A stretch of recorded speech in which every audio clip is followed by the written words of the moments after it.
Poderosa, eso es lo principal, hermanos, porque el poder de Dios es grandísimo, que es algo inexplicable, que nos faltan palabras para poderle decir a la gente a qué Dios tan poderoso nosotros servimos, ¿verdad? Pero el Señor siempre nos da la fortaleza y nos ayuda a tener esa sabiduría espiritual para poder seguir compartiendo su palabra, porque ese es nuestro trabajo. Esta tarde, hermanos, ¿cuántas veces hemos escuchado el que yo creo en Cristo? Porque todos creemos en Dios, todos creemos a Dios. ¿Cuántos hemos podido levantar la mano y decir, ahora le creemos a su Dios en sus promesas? Verdaderamente.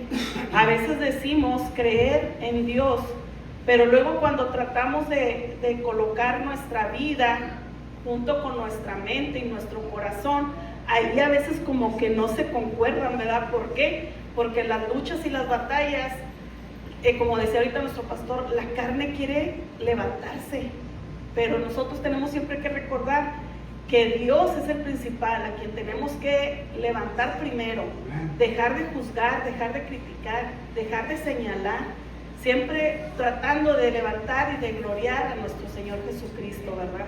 Y esta tarde, hermanos, abran sus Biblias en el libro del Evangelio de Mateo, capítulo 16, versículo 13.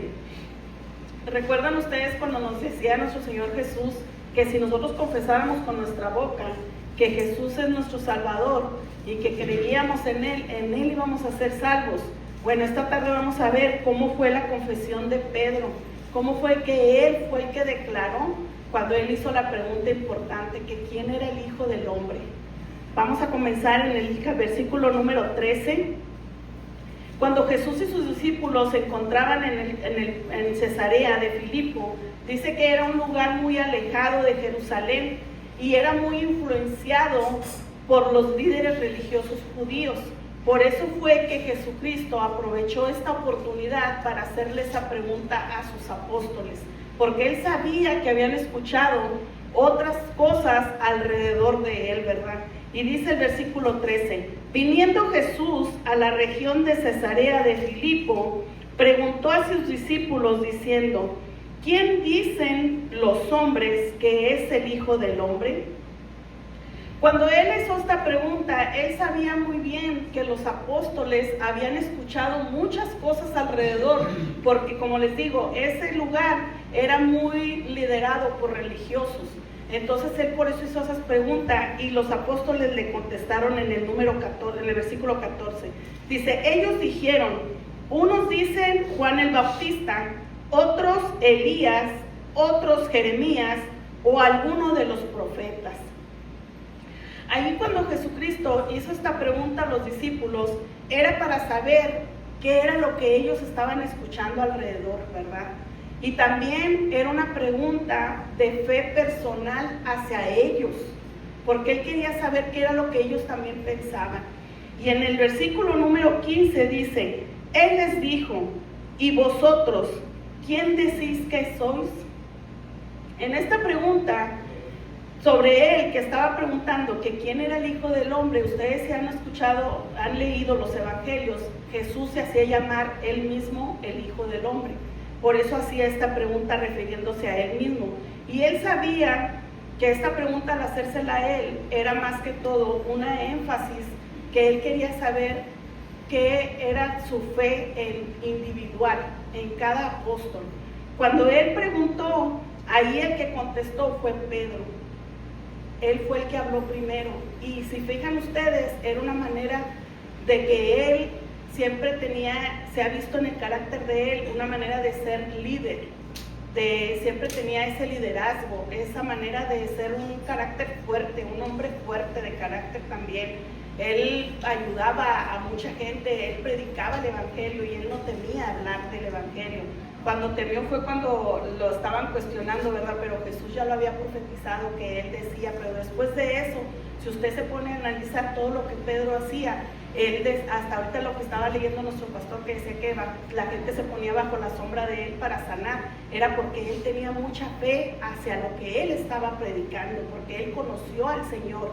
Y lo que él contestó, hermanos, fue algo que fue revelado por medio del Padre, por medio de algo celestial.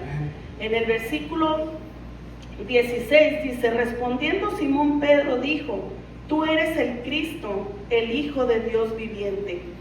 Cuando Jesucristo hizo esta pregunta, Él conocía los corazones de cada uno, conoce los corazones de cada uno de nosotros, y asimismo conocía el corazón de Pedro cuando Él hizo esta pregunta. Él sabía con anticipación lo que Él iba a contestar.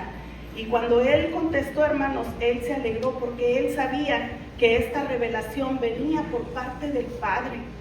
Y ahí fue cuando, por eso se llama al principio el título La Confesión de Pedro, porque ahí fue cuando Él reconoció que Él era el Hijo de Dios viviente. Dice la palabra del Señor en el versículo 18. Dice, y yo también te digo que tú eres Pedro.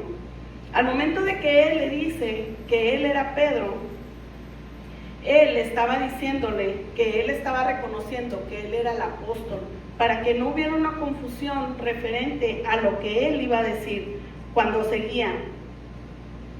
Dice, perdón, se me fue en el 17, ¿verdad? 18, perdón. Dice, y yo también te digo que tú eres Pedro, y sobre esta roca edificaré mi iglesia. Cuando el Señor Jesucristo estaba hablando referente a Pedro, que le decía que Él sabía que Él era Pedro, y dice, sobre esta roca edificaré mi iglesia, estaba hablando de Él mismo, hermanos, sobre Jesucristo, porque sabemos que Jesucristo es la roca donde se fundó la iglesia.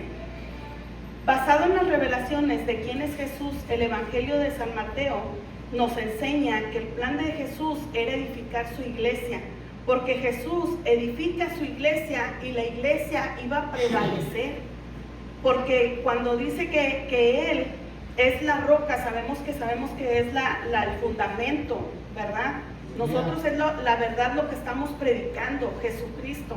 Y si la iglesia está fundada en el Evangelio de Jesús, esta iglesia no se va a derribar, porque Jesucristo está con nosotros y estamos predicando la verdad.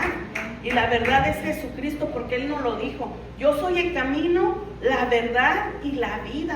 Dice, y nadie va al Padre si no es por mí. Entonces, mientras usted, su fundamento, sea Jesucristo, créame que nadie lo va a derrotar. Nadie, porque en la siguiente parte del versículo nos dice, y sobre esta roca edificaré mi iglesia, dice, y las puertas del Hades no prevalecerán contra ella. En la antigüedad, hermanos, el Hades significaba la muerte. Entonces significa que antes, dice, y ni las puertas de la muerte prevalecerán contra ella, ni contra usted, ni contra la iglesia, ni contra el cuerpo de Cristo, mientras esté la base fundada sobre la roca, sobre la verdad, sobre Jesucristo. Y eso hay que tener siempre en mente y tener la confianza, hermanos, de que nosotros estamos predicando la verdad, predicar nada más a Jesucristo, que viene siendo que Jesucristo murió por usted y por mí, que fue crucificado para que con su sangre fuera lavado nuestros pecados, nuestra alma, y que al tercer día Él fue resucitado por nuestro Señor, y que Él se levantó de entre los muertos y que está en el cielo, y que si usted cree y lo confiesa con su boca que Jesucristo es el Señor y es el Rey de Reyes, usted va a ser salvo. Y un día, cuando nosotros, este cuerpo terrenal, llegue a su fin, su alma va a descansar, para que cuando Él venga y sea con su voz de trompeta, seamos levantados de entre los muertos. Y dice el Señor que cuando nosotros nos levantemos, si usted estuvo dormido en ese tiempo, usted se va a levantar y va a levantarse primero. Y dice que cuando lleguemos a la eternidad vamos a tener otro nombre y vamos a estar con vestiduras blancas. Y si usted quedó vivo, este cuerpo físico se va a derribar aquí en la tierra, porque usted va a ser transformado entre el aire cuando vaya levantándose, y vamos a ser transformados en el Señor. ¿Por qué, hermanos? Porque nuestros ojos físicos no pueden ver la magnitud ni el poder del Señor, porque es un resplandor que nuestros ojos fisicales no los podemos mirar. Por eso dice el Señor que este cuerpo va a ser transformado, porque no puede lo incorruptible estar con lo corruptible. Por eso el Señor lo tiene que transformar. Cuando nos dice que ni la muerte ni el poder del inframundo podrán detener la obra, ni el avance de la iglesia de Cristo, está destinada a perdurar y a cumplir el propósito a pesar de las oposiciones y fuerzas del mal. Nunca se detenga, hermano, nunca se detenga de predicar el evangelio, a pesar de lo que hablen, a pesar de lo que digan, porque es como dice el dicho de la afuera, ¿verdad? Que si voy avanzando, pues los perros van ladrando. Bueno, así, si nosotros vamos avanzando con Jesucristo, el mal va a murmurar de nosotros, porque va a hablar del viejo hombre que éramos. Pero ahora se están fijando en lo que ahora estamos haciendo, en lo nuevo, ¿verdad? En lo que el Señor nos está transformando día a día. Y eso, hermanos, usted créaselo, que usted está trabajando para el Dios vivo, para el Dios que murió por usted y por mí. Y eso, acuérdese mucho de este versículo que el Señor nos dice, que si su verdad está fundada en la roca, ni el Hades, ni la muerte, ni los males, ni la gente chismosa, nadie se podrá levantar en contra de usted, porque Dios está con usted, hermano. La roca siempre tenemos que saber que se refiere a Jesús mismo, a su persona, a su palabra, siendo una base sólida sobre la cual se está construyendo la iglesia, y aquí se ha estado levantando y lo hemos visto, a pesar de que muchas veces la gente de afuera señala que es un lugar chiquitito, pero si la verdad está en nosotros, hermano, lo hemos visto, gente ha venido, y hay veces que no vemos la magnitud de la gente que ha estado, ¿verdad? Pero usted dirá, bueno, pero al otro servicio vienen menos. Sí, pero ya se sembró la semilla y ellos se fueron gozosos porque vieron que este pueblo pequeñito puede levantar y enaltecer y levantar el Espíritu de Dios.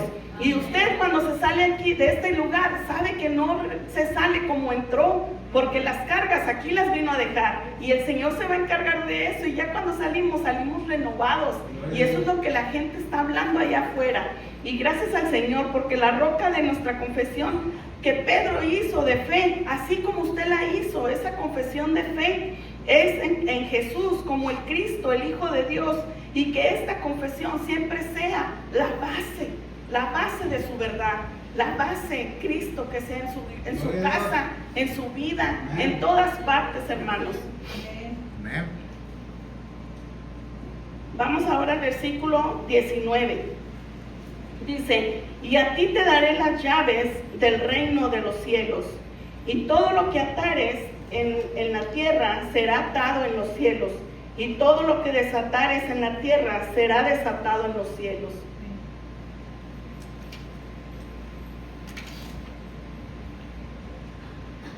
Cuando Jesucristo le hizo esta declaración a Pedro, hermano, sobre las llaves del reino, ha sido interpretada de muchas maneras, ¿verdad?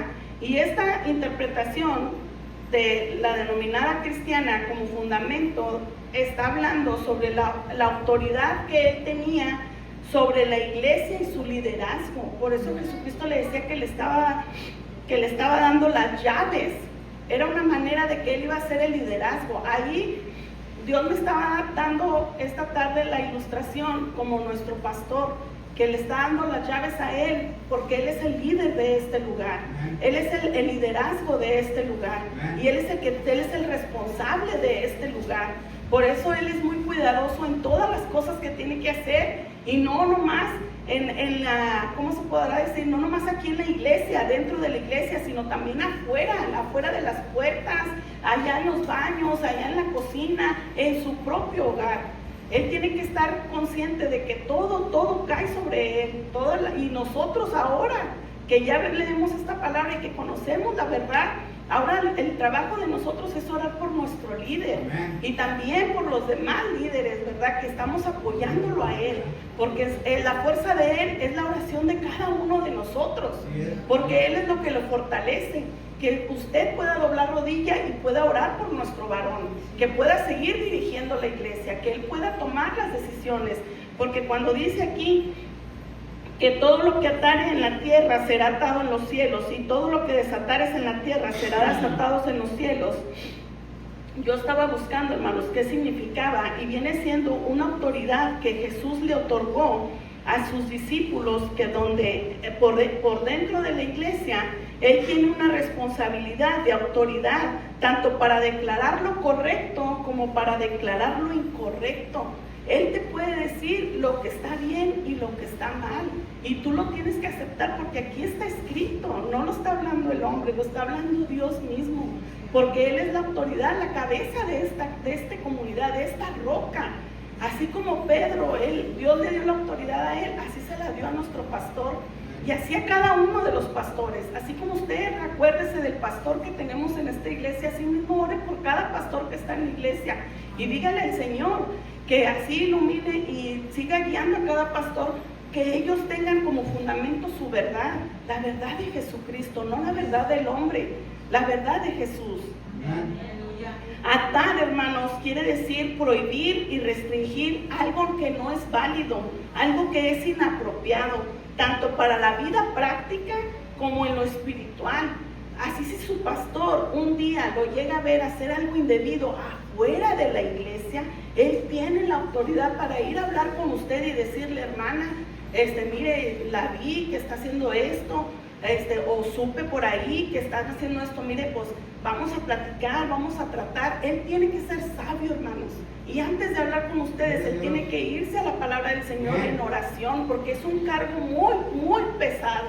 Arrimarse con alguien y decirle, estás equivocado, o estás haciendo esto incorrecto. Mira, la palabra del Señor dice esto y esto y esto. Porque Él tiene que dar un consejo por medio de la palabra, no por sus instintos, no por lo que Él sabe, no por la sabiduría humana, sino por la sabiduría espiritual. Y así mismo, dentro de la iglesia igual, llamarnos la atención a nuestro comportamiento. Hermana, siéntese bien, hermana, ya no haga ruido, hermana, por favor, cuide al niño, cuide esto. Usted ha visto que a veces él le llama la atención también a su esposa, ya cuida a Victoria y esto, y no es para avergonzarla, simplemente que él tiene que poner un orden aquí dentro de la iglesia. Igualmente como cada uno de nosotros. Desatar es permitir o liberar algo válido y aprobado, declarar bendiciones, perdonar pecados, abrir puertas a nuevas oportunidades en la vida de una persona. Usted va a decir, pero ¿cómo un hombre me va a perdonar mis pecados? Bueno, pues es que a veces sí hacemos algo indebido y tenemos que venir si el pastor nos llama la atención, tenemos que venir a hablar con él. Y él nos va a decir, mira, nana, por eso te senté, porque está pasando esto y esto y esto en tu vida. Necesito que corrijas. Esa es una manera que Él está perdonando tu falla y está permitido por parte de Dios. Entonces, esta enseñanza que Dios nos trajo esta tarde, hermanos, pues es para nosotros, para la iglesia, para los líderes, para los que más estamos viniendo más a la iglesia, ¿verdad? Que no nos ofendamos, que no nos sientamos menos. Ya no somos unos niños para decir, ay, es que me están aventando una pedrada. No, Dios te está hablando. Dios te está dirigiendo a ti la predicación. Dios está tratando contigo. Dios quiere que madures. ¿Por qué? Es la gran pregunta, ¿por qué? Bueno, pues ¿por qué vamos a madurar? ¿Por qué el cuerpo de Cristo tiene que madurar? Porque al rato va a venir gente nueva. Y esa gente nueva nos tiene que mirar que nosotros ya somos unas personas maduras en Cristo, en el Evangelio, que ya no somos esos niños chiflados. Porque imagínense cuando vengan más personas a la iglesia y Victoria ande brinque, y al final se presenten y digan, ay, pues es la hija del pastor. ¿Qué aspectos se van a llevar, verdad? Entonces ya cuando el pastor hable con su esposa, ella tiene que saber, cuando viene gente nueva, ella trata a la niña diferente, ella la cuida, ella esto, igual nosotros. Se nos puede pasar una vez tener el teléfono prendido y que timbre, pero ¿cuántas veces no nos ha dicho nuestro pastor, verdad? Bajemos el volumen del teléfono, pongámoslo en vibrado. Hay veces por la rapidez y todo, pues se nos pasa, ¿verdad? Ahorita lo agarré yo también rápido y le puse en vibrado porque a veces nos pasa. Pero imagínense cuando venga gente de visita, que timbre el teléfono, ¿verdad? Es algo que es incómodo que nuestro pastor nos tenga que llamar la atención, siendo ya un pueblo de Dios, ¿verdad? Que regularmente vinimos. Pero no nos vamos a centrar tanto en eso. Más que todo, hermanos, este estudio de esta tarde es para que nosotros sigamos creciendo en Dios, sigamos orando los unos por los otros. En el versículo 20, hermanos, dice: entonces mandó a sus discípulos a que nadie dijese que Él era Jesús el Cristo. Allí cuando Jesús hizo este encargo, esta ordenanza a sus discípulos que no dijeran que Él era el Mesías, que no revelaran que Él era el Mesías, ahí se cumplía, hasta que no se cumpliera, el propósito de Cristo, que fuera crucificado. Ahí Jesucristo nos muestra una manera de humildad, que Él no vino a esta tierra a demostrar su poderío. Él quería que la gente lo conociera y que conociera a su Padre por medio de Él. El poder que tiene el Padre, que le dio al Hijo al venir a la tierra. Eso era lo que Él quería, que conocieran al Padre por medio de Él, para que llegaran al arrepentimiento y poder así tener la salvación de su alma. Y vamos a terminar con esto. Este pasaje es algo fundamental para que comprendamos la identidad de Jesús, quien es reconocido como el Mesías, Cristo, el Hijo de Dios. La confesión de Pedro destaca que la comprensión y la identidad de Jesús no proviene de la sabiduría humana, sino de la revelación divina. Y eso es personal, hermanos, la fe personal. Dios les bendiga grandemente, hermanos. Espero que sigamos creciendo en el Evangelio. No se olvide siempre de predicar la verdad, de predicar a Jesucristo, la salvación, para que así como usted la recibió, las demás personas podamos seguir recibiendo la bendición y la salvación de nuestra alma. Y no se les olvide, hermanos, oren por cada pastor. Es triste mirar iglesias que se están cerrando. Es triste mirar gente que se está perdiendo. Hay que seguir trabajando para la obra. Dios me les bendiga.